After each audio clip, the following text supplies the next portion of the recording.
क्या आपको मालूम है कि 8.5 अरब रुपए खर्च करके बनाया जाने वाला फार्मूला 1 ट्रैक सिर्फ एक छोटे से फ्लॉ की वजह से आज बिल्कुल नाकारा पड़ा हुआ है।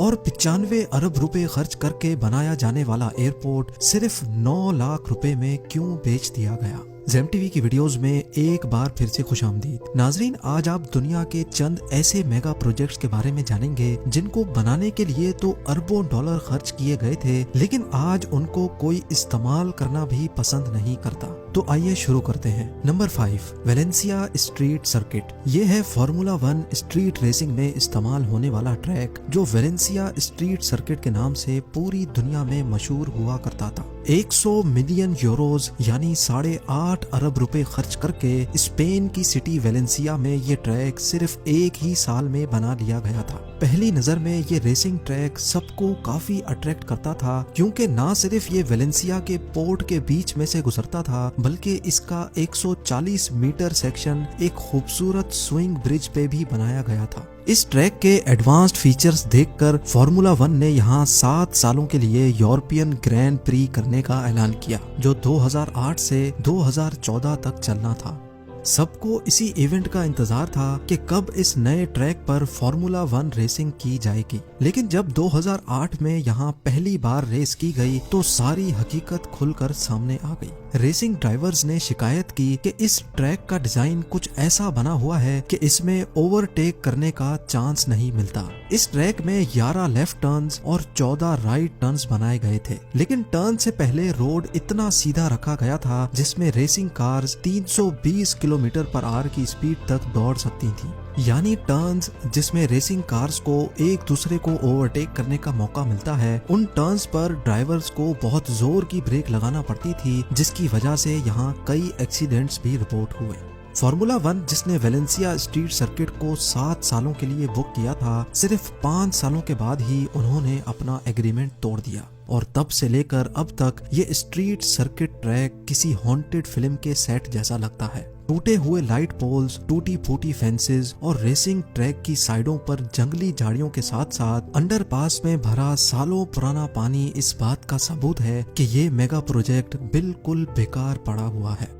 Number 4, Ciudad Real Central Airport. Spain Europe का एक ऐसा हिस्सा है जो टूरिस्ट के लिए एक हॉटस्पॉट माना जाता है। हर साल पूरी दुनिया से 8 करोड़ टूरिस्ट यहाँ घूमने आते हैं और ये सब स्पेन के कैपिटल मैड्रिड में लैंड करना पसंद करते हैं। लेकिन मसला ये खड़ा हो रहा था कि स्पेन के कैपिटल सिटी में मैड्रिड इंटरनेशनल एयरपोर्ट की कैपेसिटी है सिर्फ 7 करोड़, जबकि यहाँ आने वाले पैसेंजर्स की तादाद है 8 करोड़। इसी मसले की वजह से एक और एयरपोर्ट बनाने का फैसला किया। 1.2 बिलियन डॉलर्स यानी तकरीबन 95 अरब रुपयों का खर्चा करके सिउडाड रियल सेंट्रल एयरपोर्ट बनाया गया। हड़बड़ाहट में ये नया एयरपोर्ट बना तो लिया गया था, जिसका मेन मकसद मैड्रिड इंटरनेशनल एयरपोर्ट का लोड कम करना था, लेकिन जब 2009 में ये ऑपरेशनल हुआ तो इसको बनाने वालों के पैरों तले जमीन ही खिसक गई। जी हाँ, कहलाया तो ये सेंट्रल एयरपोर्ट जाता था, लेकिन ये किसी भी एंगल से सेंट्रल नहीं था, क्योंकि यहाँ लैंड करने के बाद पैसेंजर्स को मैड्रिड जाने के लिए 300 किलोमीटर का सफर तय करना पड़ता था। जहां टूरिस्ट ने इस नए एयरपोर्ट को बुरी तरह से रिजेक्ट कर दिया था, वहीं कमर्शियल एयरलाइंस ने भी अपने फ्लाइट ऑपरेशंस सस्पेंड कर दिए। लॉन्च के सिर्फ 2 सालों के बाद ही सिउडाड रियल सेंट्रल एयरपोर्ट किसी वीरान बस्ती का मंजर पेश करने लगा। बेशक यहाँ कोई पैसेंजर आना पसंद नहीं करता था, लेकिन एयरपोर्ट को ऑपरेट करने में ही हर साल करोड़ों डॉलर खर्च हो जाते थे। अब बात यहाँ तक पहुँच गई कि 2013 में इसको बेचने का फैसला किया गया, लेकिन कोई आखिर इसको खरीदेगा ही क्यों। आखिरकार 2019 में 95 अरब रुपए खर्च करके बनाया जाने वाला ये एयरपोर्ट सिर्फ और सिर्फ $12,000 यानी 9 लाख रुपए में नीलाम कर दिया गया। Number 3, interstate H3 highway. US की स्टेट हवाई में एक शहर है जो होनोलुलु के नाम से जाना जाता है। यहाँ एक 26 किलोमीटर लंबा ऐसा हाईवे बना हुआ है जो इंतहाई खूबसूरत पहाड़ों के दरमियान से होकर गुजरता है। इन नज़ारों में इतनी ज्यादा कशिश है कि यहाँ से गुजरने वाले लोग गाड़ियाँ पार्क करके फोटोग्राफी करते हैं, जिसकी वजह से इस हाईवे के कई स्पॉट्स पर ट्रैफिक जैम का खदशा रहता है। ये हाईवे जो इंटर स्टेट H3 हवाई के नाम से जाना जाता है, ये खूबसूरत होने के साथ साथ काफी ज्यादा कंट्रोवर्शियल भी है।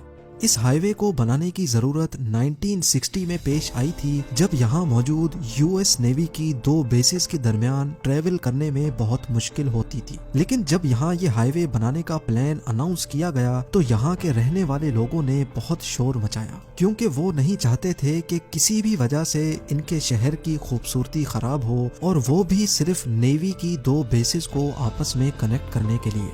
ये मामला इतना बढ़ गया कि अगले 26 सालों तक इस हाईवे की कंस्ट्रक्शन का काम रुका रहा।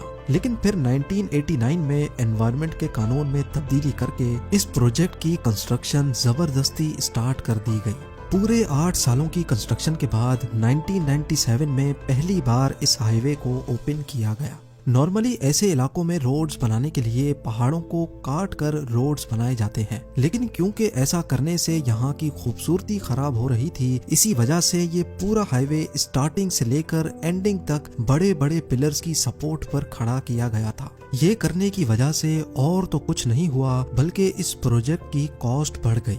जहां इस प्रोजेक्ट के लिए $250 मिलियन खर्च होना थे, वहीं ये पूरा प्रोजेक्ट $1.3 बिलियन खा गया। ये कुल रकम तकरीबन 100 अरब रुपयों के बराबर बनती है, यानी 370 करोड़ रुपयों का सिर्फ 1 किलोमीटर।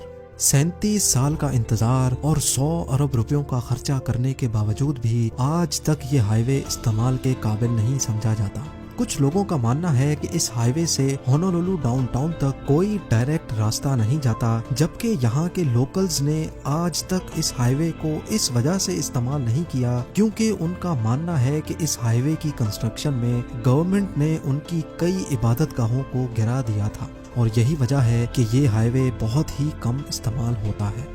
Number 2, ghost city. ये है यांगोन, जो म्यांमार का पुराना कैपिटल सिटी है। समंदर के किनारे बसने वाले इस शहर में 70 लाख लोग रहते हैं, और ये माना जाता है कि अब यांगोन मजीद एक्सपेंड नहीं हो सकता। ये सब देखते हुए 2002 में म्यांमार के एक मिलिट्री लीडर ने चुपचाप खामोशी से एक नया शहर बनवाना शुरू कर दिया। उनका प्लान था कि उनको म्यांमार का कैपिटल सिटी शिफ्ट करना है। म्यांमार दुनिया का पहला मुल्क नहीं था जो अपना कैपिटल सिटी चेंज करना चाहता था। इससे पहले थाईलैंड, अफगानिस्तान और पाकिस्तान भी अपना कैपिटल शिफ्ट कर चुके थे। आखिरकार 2005 में मिलिट्री लीडर ने अचानक ये अनाउंस किया कि वो कैपिटल शिफ्ट करना चाहते हैं, जिसका नाम नेपिटाओ रखा गया था। ये नया कैपिटल समंदर से दूर म्यांमार के सेंटर में बनाया गया था, जिस पर टोटल $4 बिलियन यानी तकरीबन 300 अरब रुपए खर्च किए गए थे। नेपिटाओ में लोगों को अट्रैक्ट करने के लिए वो सब कुछ बनाया गया था जो किसी मॉडर्न शहर में होता है। 20 lane highway, luxury hotels, golf courses, museums, shopping malls और हत्ता के यहाँ पुराने कैपिटल में पाया जाने वाला पगोडा भी हूबहू अंदाज में बनाया गया था। लेकिन एक बहुत ही अहम चीज यहाँ मिसिंग थी, और वो थी आबादी। जी हाँ, इस नए कैपिटल में सब कुछ था, लेकिन लोग नहीं थे। यहाँ सिर्फ गवर्नमेंट एम्प्लॉइज और ब्यूरोक्रेट्स रहते हैं। इसके अलावा यहाँ ना ही बंदा है और ना ही बंदे की जात। 20 लेन हाईवे जो लाखों गाड़ियों के लिए बनाया गया था, वहाँ किस्मत से ही कोई गाड़ी चलती हुई दिखती है।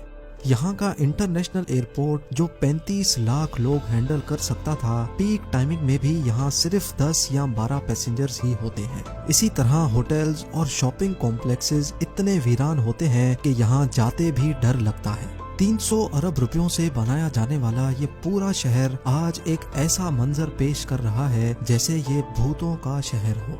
और अब number 1, Yucca Mountain waste repository. Nuclear power plants का वेस्ट मटेरियल अगर प्रॉपर तरीके से स्टोर ना किया जाए तो वो इंसानों को इतना नुकसान पहुंचा सकता है कि इसका अंदाजा लगाना भी बहुत मुश्किल है। नॉर्मली अमेरिका का पूरा न्यूक्लियर वेस्ट ड्रम्स में भरकर रिमोट लोकेशंस में छोड़ दिया जाता है, लेकिन 2002 में अमेरिका ने नेवाडा स्टेट के युका माउंटेन में 300 मीटर डीप टनल खोदकर वहां पूरे अमेरिका का न्यूक्लियर वेस्ट डंप करने का प्लान बनाया। ये प्लान था तो बहुत अच्छा, लेकिन नेवाडा में रहने वाले लोगों ने इस आइडिया को बुरी तरह से अपोज किया। उनका मानना था कि जब नेवाडा में कोई न्यूक्लियर प्लांट ही नहीं है तो फिर पूरे अमेरिका का न्यूक्लियर वेस्ट सिर्फ यहीं पर ही क्यों डंप किया जा रहा है। कई सालों तक ये मामला कोर्ट में चलता रहा कि आखिर यूका माउंटेन में न्यूक्लियर वेस्ट डंप होना चाहिए कि नहीं। आखिरकार प्रेसिडेंट ओबामा के दौर में ये फैसला किया गया कि यूका माउंटेन में न्यूक्लियर वेस्ट डंप नहीं किया जाएगा। हैरत अंगेज तौर पे $17 बिलियन यानी 1300 अरब रुपए खर्च करके बनाया जाने वाला ये प्रोजेक्ट आज एक ऐसी पोजीशन में है कि इसके आसपास भी कोई भटकना पसंद नहीं करता। उम्मीद है जेम टीवी की ये वीडियो भी आप लोग भरपूर लाइक और शेयर करेंगे। आप लोगों के प्यार भरे कमेंट्स का बेहद शुक्रिया। मिलते हैं अगली शानदार वीडियो में।